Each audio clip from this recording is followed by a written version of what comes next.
다 찾으셨으면 한 절씩 돌아가면서 교독하겠습니다. 한 율법 교사가 예수께 대답하여 이르되 선생님 이렇게 말씀하시니 우리까지 모욕하심이니이다. 이르시되 화 있을진저 또 너희 율법 교사여 지기 어려운 짐을 사람에게 지우고 너희는 한 손가락도 이 짐에 대지 않는도다. 화 있을진저 너희는 선지자들의 무덤을 만드는도다. 그들을 죽인 자도 너희 조상이로다. 이와 같이 그들은 죽이고 너희는 무덤을 만드니 너희가 너희 조상의 행한 일에 증인이 되어 옳게 여기는도다. 그러므로 하나님의 지혜가 일렀으되 내가 선지자와 사도들을 그들에게 보내리니 그 중에는 더러는 죽이며 또 박해하리라 하였느니라. 창세 이후로 모든 선지자의 피를 이 세대가 담당하되 곧 아벨의 피로부터 제단과 성전 사이에서 죽임을 당한 사가랴의 피까지 하리라. 내가 너희에게 이르노니 과연 이 세대가 담당하리라. 화 있을진저 너희 율법 교사여 너희가 지식의 열쇠를 가져 너희도 들어가지 않고 또 들어가고자 하는 자도 막으리라 하시니라. 거기서 나오실 때에 서기관과 바리새인들이 거세게 달려들어 여러 가지 일을 따져 묻고 그 입에서 나오는 말을 책잡고자 하여 노리고 있더라. 아멘. 오늘 본문은 예수님께서 바리새인의 집에 초대를 받게 됩니다. 그리고 바리새인들에게 했던 것과 동일하게 같이 율법 교사에게 강하게 책망하고 있는 내용입니다. 그 이유는 그들이 율법을 가르치면서도 그 본질을 왜곡하고 외식과 위선 속에 가면을 쓰고 살았기 때문입니다. 우리는 신앙생활에서 무엇을 가장 중요하게 여기고 있습니까? 율법의 형식과 규율을 지키는 것입니까? 아니면은 하나님의 마음에 더 가까이 가는 것입니까? 오늘 이 말씀을 통해 우리는 우리의 신앙을 돌아보고 그리고 하나님 앞에 진실한 마음으로 서기를 다짐하는 시간이 되기를 바랍니다. 율법 교사들은 예수님께서 바리새인들 말을 듣고 이렇게 말을 합니다. 왜 우리까지 모욕하시냐? 라고 말을 하면서 덤벼듭니다. 예수님께서는 이렇게 말씀하십니다. 화 있을진저 또 너희 율법 교사여 지기 어려운 짐을 사람에게 지우고 너희는 한 손가락도 이 짐에 대지 않는도다 라고 말씀하고 있습니다. 율법 교사는 다른 복음서에서는 서기관으로 또 불리고 있습니다. 그리고 간혹 랍비나 교법사, 선비라고도 불려지고 있습니다. 이들은 율법을 해석하고 보존하는 일에 주력을 다하였고 구전으로 내려오는 그 전승을 일상생활에 적용할 수 있도록 다시 세부 규칙을 만들어서 백성들에게 지키도록 한 사람들이었습니다. 하지만 그들은 그런 율법의 형식과 규율을 지나치게 강조하면서 결과적으로는 사람들에게 무거운 짐을 지웠습니다. 그들은 이렇게 해야만 의롭다라는 그런 사소한 규칙들을 많이 만들어서 그것으로 사람들을 억눌렀습니다. 그들은 백성들에게 하나님의 법을 가르쳐서 그 법을 주신 하나님을 사랑하고 이해하고 순종하도록 하지 않고 오히려 율법을 해야 할 일과 하지 말아야 할 일들로 이렇게 계속 나누면서 계속 혼란스러운 그런 율법을 미로처럼 만들어서 무거운 짐을 지게 하였습니다. 그리고 그렇게 정작 그런 율법을 만들어낸 율법 교사들은 백성들을 돕는 일에는 그들 손가락 하나도 되지 않았다라고 말을 하고 있습니다. 마태복음 23장 4절에 보면은 그들은 무거운 짐을 묶어 사람들의 어깨에 지우되 자기들은 손가락 하나 까딱하지 아니하는도다라고 말씀하고 있습니다. 율법의 본질은 우리가 잘 알다시피 사랑과 공의인데 그들은 그것을 잊고 형식과 규율에만 집착했던 것입니다. 이러한 모습은 오늘날에서도 많이 드러납니다. 우리도 혹시 이런 율법 교사와 같은 모습이 있지 않은지 우리는 스스로 돌아봐야 할 것입니다. 신앙의 형식과 의무를 강조하면서 타인에게는 무거운 짐을 지우고 정작 자신은 실천하지 않는 부분이 없는지 우리는 스스로 말씀을 통해서 점검해야 할 것입니다. 부모나 교사의 위치에 있다면은 우리가 이런 경험을 더 많이 할 것이라고 생각합니다. 우리가 사랑과 은혜로 그들을 그 자녀와 학생들을 인도하기보다는 어떨 때는 권위와 규율로 그들에게 짐을 지울 때가 있지 않는지 우리는 생각해 보아야 할 것입니다. 두 번째로 예수님께서는 율법 교사들을 이렇게 책망하십니다. 화 있을진저 너희는 선지자들의 무덤을 만드는도다. 그들을 죽인 자도 너희 조상이로다.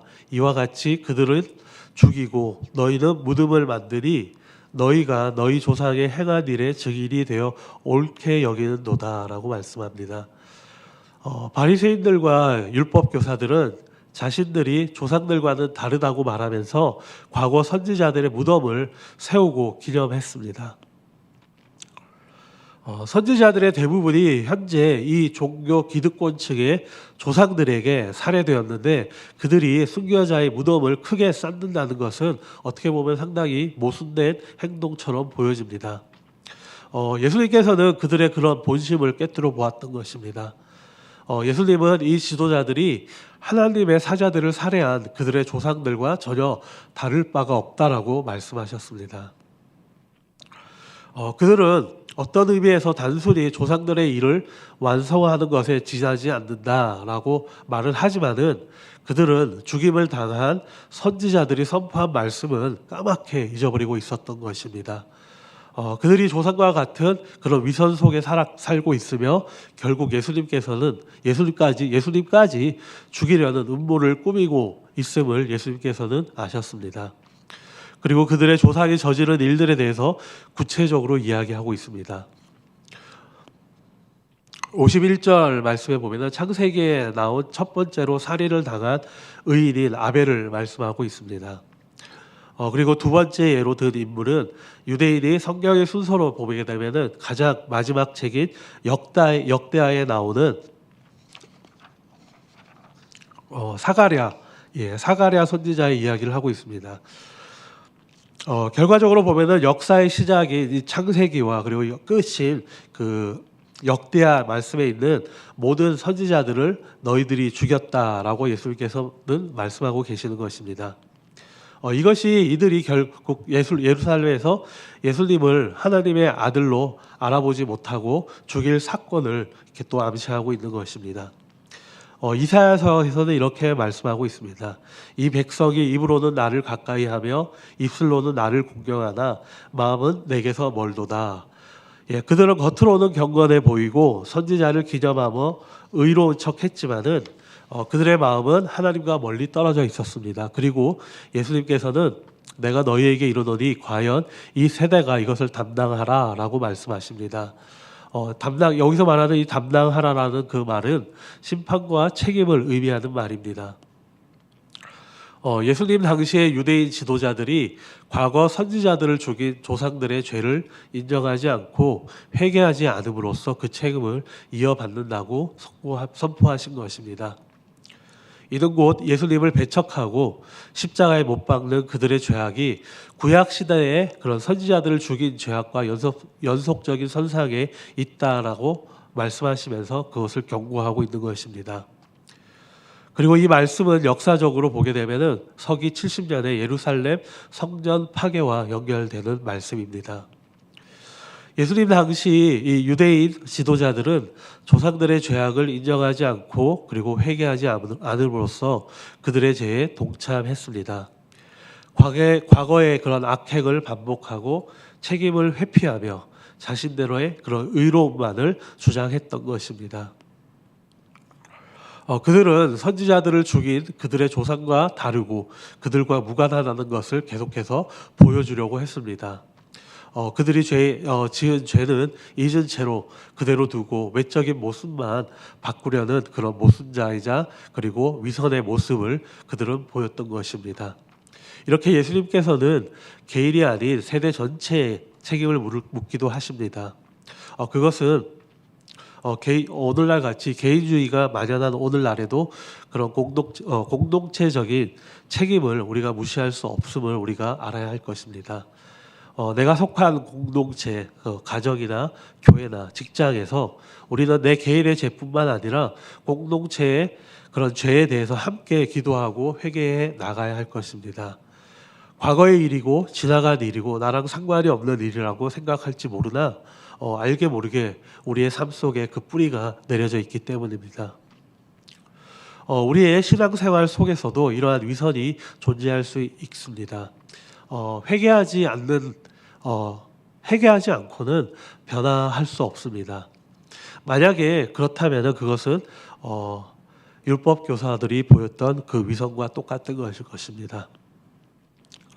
겉으로는 헌신적이고 경건해 보이지만은 마음 속에는 교만과 정죄의 마음이 가득할 수가 있는 것입니다. 그렇기 때문에 아까 말씀드렸듯이 우리가 속해 있는 공동체가 반복하고 있는 죄악은 무엇이며 그리고 그것을 끊기 위해 우리는 예수 그리스도 앞으로 모두가 함께 나아가야 할 것입니다. 입술로는 하나님을 찬양하지만은 마음은 여전히 세상에 묶여 있을 수 있기 때문입니다. 우리는 오늘 이 말씀 앞에서 겉모습만의 신앙을 회개하고 마음 깊은 곳에서부터 하나님 앞에 진실되기를 서기를 다짐해야 할 것입니다. 예, 마지막으로 예수님께서는 율법 교사들에게 이렇게 이야기하십니다. 화 있을진저 너희 율법 교사여 너희가 지식의 열쇠를 가져가서 너희도 들어가지 않고 또 들어가고자 하는 자도 막았느니라 하시니라 라고 말씀하고 있습니다. 율법 교사들은 하나님의 말씀을 해석하고 가르치는 그런 중요한 역할을 맡았습니다.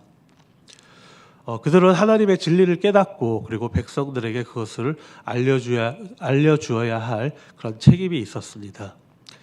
그러나 그들은 자신들이 가진 지식과 권위를 이용해서 오히려 사람들을 정죄하고 그들이 천국의 문에 들어가는 것을 가로막았습니다.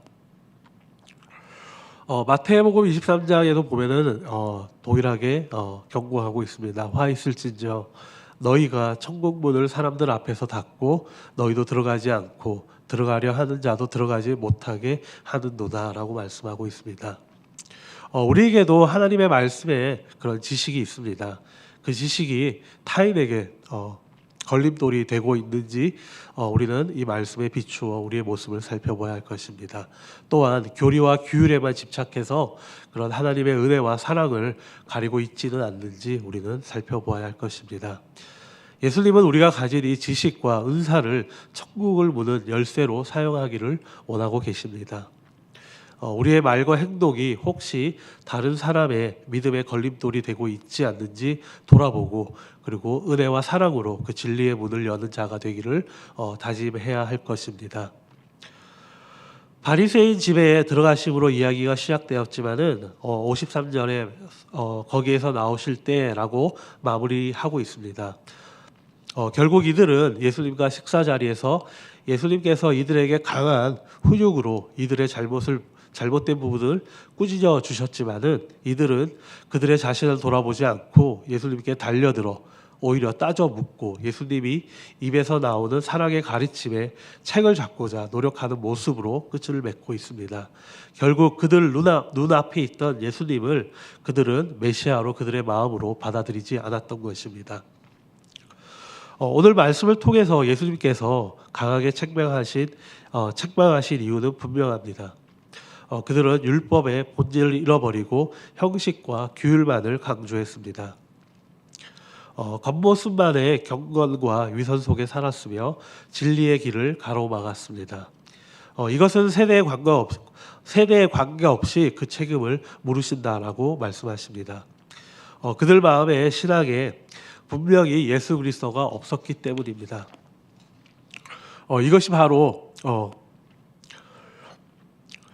예수님의 율법의 본질은 결과적으로는 사랑과 그리고 공의를 이 땅 가운데 펼치는 것이며 그것이 바로 예수님께서 원하시는 참된 신앙일 것입니다.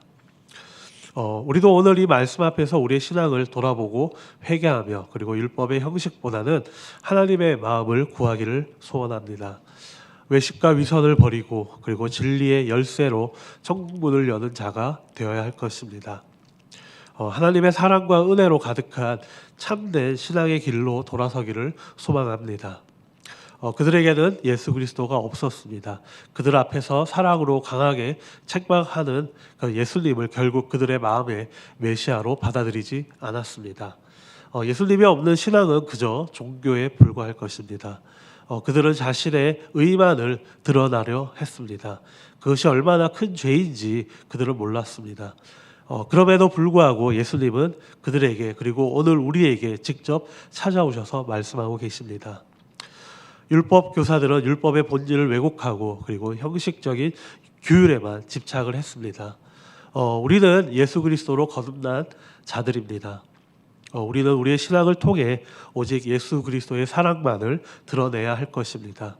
우리는 율법 교사들과 다른 삶을 통해 다른 삶을 살아야 할 것이며 그것을 통해서 예수님의 복음을 더욱더 이 세상에 증거하고 더 많은 사람들이 하나님 앞으로 나오도록 빛과 소금의 역할을 감당해야 할 것입니다. 오늘 하루 나의 삶을 살아내시면서 나는 정말 예수님께서 그 사랑을 예수님의 그 사랑을 깨닫고 그 사랑을 이웃에게 그 사랑을 실천하는 자인지 이 말씀에 비추어 나의 사랑을 나의 신앙을 그리고 나의 삶을 돌아보시길 바랍니다. 다 함께 기도하시겠습니다. 주님, 저희의 위선을 벗기시고 그리고 율법의 본질과 사랑을 깨달아 진리의 길로 나아가게 하여 주시옵소서. 우리의 신앙이 형식에 머무르지 않고 하나님 앞에서 진실하고 겸손하게 살아갈 수 있게 되어 겸손하게 살아가게 하여 주시옵소서. 살아계신 예수 그리스도의 이름으로 기도드립니다. 아멘.